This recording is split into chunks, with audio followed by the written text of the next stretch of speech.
الحمد للہ وحدہ والصلاة والسلام علی من لا نبی بعد۔ معزز سامعین اکرام، ہم جس مہینے میں سانس لے رہے ہیں وہ شعبان کا مہینہ ہے، اور بحیثیت مسلمان ہمیں پتہ ہونا چاہیے کہ جب عربی مہینہ شروع ہوتا ہے تو اس میں ہم نے کون سے اعمال کرنے ہیں۔ بہت سے اعمال کرنے والے ہوتے ہیں، ہم نہیں کرتے، بہت سے نہیں کرنے والے ہوتے ہیں، ہم کر جاتے ہیں۔ تو ماہ شعبان کی فضیلت و اہمیت اور شب برات کی حقیقت اور ماہ شعبان میں کرنے والے اعمال۔ پہلی بات تو یہ، اس مہینے میں رسول اللہ صلی اللہ علیہ وسلم کثرت سے روزہ رکھا کرتے تھے۔ سیدہ عائشہ اور ام سلمہ بیان کرتی ہیں کہ آپ صلی اللہ علیہ وسلم اس مہینے میں تقریباً پورا مہینہ روزہ رکھا کرتے۔ ایک حدیث میں الا قلیلا، چند دن چھوڑ کے وہ روزہ رکھا، یعنی چند دن چھوڑ دیتے، باقی پورا مہینہ روزہ رکھا کرتے تھے۔ تو اس مہینے میں روزے کی حکمت کیا ہے؟ چنانچہ سنن نسائی کی حدیث نمبر 2356 ہے، اور سیدنا اسامہ بن زید رضی اللہ تعالیٰ عنہ ہیں، انہوں نے نبی صلی اللہ علیہ وسلم پوچھ لیا کہ یا رسول اللہ، لم اراک تصوم شہرا من الشہور ما تصوم فی شعبان، کہ ہم نے آپ کو دوسرے مہینوں میں اتنا روزہ رکھے ہوئے نہیں دیتا جتنے آپ شعبان کے مہینے میں رکھتے ہیں۔ تو آپ صلی اللہ علیہ وسلم نے کیا جواب دیا؟ ذاک شہر یغفل الناس عنہ بین رجب و رمضان وهو شهر ترفع فيه الاعمال الى رب العالمین فاحب ان يرفع عملی وانا صائم۔ اللہ اکبر۔ آپ صلی اللہ علیہ وسلم کا جواب سنیے کہ یہ وہ مہینہ ہے کہ لوگ اس سے غفلت میں ہیں، لوگوں کو پتہ ہی نہیں ہے، بس اپنی روٹین میں جا رہے ہیں، کیا اس میں ہوتے ہیں۔ اور یہ مہینہ کس کے درمیان ہے؟ رجب اور رمضان کے درمیان ہے، اور اس مہینے میں تمام جتنے بھی لوگوں کے اعمال ہیں فرشتہ لے کر اوپر اللہ تعالیٰ کے پاس جاتے ہیں۔ دیکھیں 3 ٹائم میں اعمال پیش ہوتے ہیں۔ بخاری کی روایت ہے 555، ہر فجر اور عصر کی نماز میں فرشتے حاضر ہوتے ہیں اور وہ اعمال لے کے چلے جاتے ہیں۔ یہ ڈیلی ہے، ہر روز۔ اسی طرح ویکلی ہے، ہر ہفتے، وہ ہے منڈے اور تھرسڈے، پیر اور جمعرات والے دن۔ نبی صلی اللہ علیہ وسلم نے فرمایا تُعْرَضُ الْأَعْمَالُ يَوْمَ الْاثْنَيْنِ وَالْخَمِيسِ فَأُحِبُّ أَن يُعْرَضَ عَمَلِي وَأَنَا صَائِمٌ، کہ ہر پیر اور جمعرات کو فرشتے اعمال اللہ تعالیٰ کے پاس لے کے جاتے ہیں، اور میں یہ چاہتا ہوں کہ جب میرا عمل پیش ہو اللہ تعالیٰ کے پاس تو میں روزے سے۔ اور پھر تیسرا جو ہے وہ یہ ہے کہ اس مہینے میں، یہ جو شعبان کا مہینہ ہے، اس مہینے میں اعمال جو ہے اللہ تعالیٰ کے پاس پیش کیے جاتے ہیں۔ میرے بھائیو، یہ تو یہ ہو گیا، پتہ چل گیا کہ اس مہینے میں روزے رکھنے ہیں۔ بس اب آتے ہیں کہ شب برات کی کیا حقیقت، اور 15 شعبان کو بر صغیر میں کرنے والی بدعات اور خرافات کا جائزہ لیتے ہیں جو ہمارے ملکوں میں کی جاتی ہیں۔ نمبر 1، آتش بازی اور پٹاخے چھڑانا۔ نمبر 2، 15 شعبان کو مرد و خواتین مل کے جتھے بنا کر قبرستان جانا۔ نمبر 3، کوئی خاص نیاز تقسیم کرنا۔ نمبر 4، مردوں کو ایصال ثواب پہنچانا۔ نمبر 5، اس رات کو 1000 یا 100 نفل نماز پڑھنا۔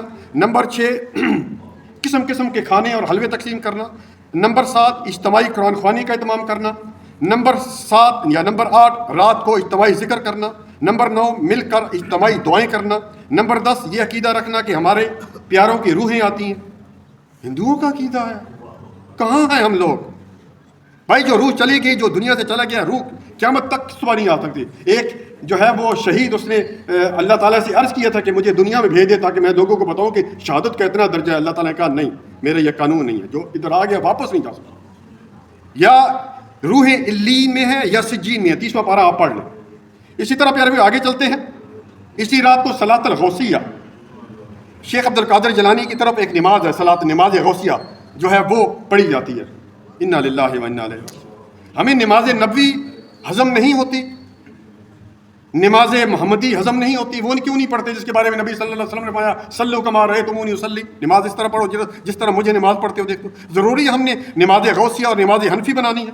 اسی طرح پیارے بھائیو، اسی رات کو عید الاموات یعنی مردوں کی عید کا گمان رکھ کر ان کی روحوں کا استقبال کرنے کے لیے اپنے گھروں کو سجایا جاتا ہے، مسجدوں کو سجایا جاتا ہے، قبرستان کو سجایا جاتا ہے۔ تو میرے بھائی، یہ جتنی میں نے چیزیں بتائی ہیں یہ تمام خود ساختہ عبادات اور نوافل کی اقسام ہیں جن کا قرآن و حدیث سے کوئی تعلق نہیں ہے، ان سے بچنا ضروری ہے۔ آخری بات پیارے بھائیو، اللہ تعالیٰ نے سورۃ مائدہ آیت نمبر 3 میں کیا فرمایا؟ اعوذ باللہ من الشیطان الرجیم، الیوم اکملت لکم دینکم، آج کے دن میں نے دین مکمل کر دیا۔ دین مکمل ہو گیا، کس پر مکمل ہوا؟ رسول اللہ صلی اللہ علیہ وسلم پر، حجۃ الوداع کے موقع پر جو ہے دین مکمل ہو گیا۔ اب کسی مائی کے لال کو یہ اس بات کی اجازت نہیں ہے کہ کوئی دین میں کوئی چیز نکالے یا دین میں کوئی چیز داخل کرے۔ اور رسول اللہ صلی اللہ علیہ وسلم نے فرمایا، صحیح البخاری ہے کہ من احدث فی امرنا ھذا ما لیس منہ فہو رد، کہ ہمارے اس دین میں اگر کسی نے کوئی چیز نئی ایجاد کی تو وہ مردود، وہ ناقابل مقبول ہے۔ بعض لوگ کہتے ہیں کہ نہ کرنے کی کدھر حدیث تھی کہ یہ کام نہ کرو؟ کئی لوگ کہتے ہیں نا کدھر لکھا ہوا ہے جی شبرات نہ مناؤ، کدھر لکھا ہے کہ رجب کے کوڑے نہ کرو، کدھر لکھا ہے تیجا اور 10واں میت کا نہ کرو؟ تو یہ آ گیا نا، نبی صلی اللہ علیہ وسلم فرما دیا کہ دین میں کوئی ایسی چیز جس پر میرا حکم اس کو اسٹیمپ نہیں ہے وہ مردود ہے۔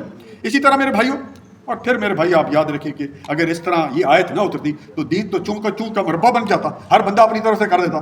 میں کہتا چلو یار ہر فرض نماز کے بعد اٹھ کے جناب درود، جیسے آج کو لوگ پڑھتے ہیں نا، کہیں جا پڑھو دم دم پڑھو درود، حضور بھی ہیں موجود، اللہ اکبر۔ اسی طرح بہت ساری چیزیں، پھر دین کہاں چلا جاتا ہے؟ اور یہودی نے اس وقت کہا تھا کہ مسلمانوں تم خوش ہو جاؤ کہ تمہارا دین جو ہے مکمل ہو گیا، اگر یہ آیت ہم پر اترتی تو ہم اس کو جو عید کا دن مناتے۔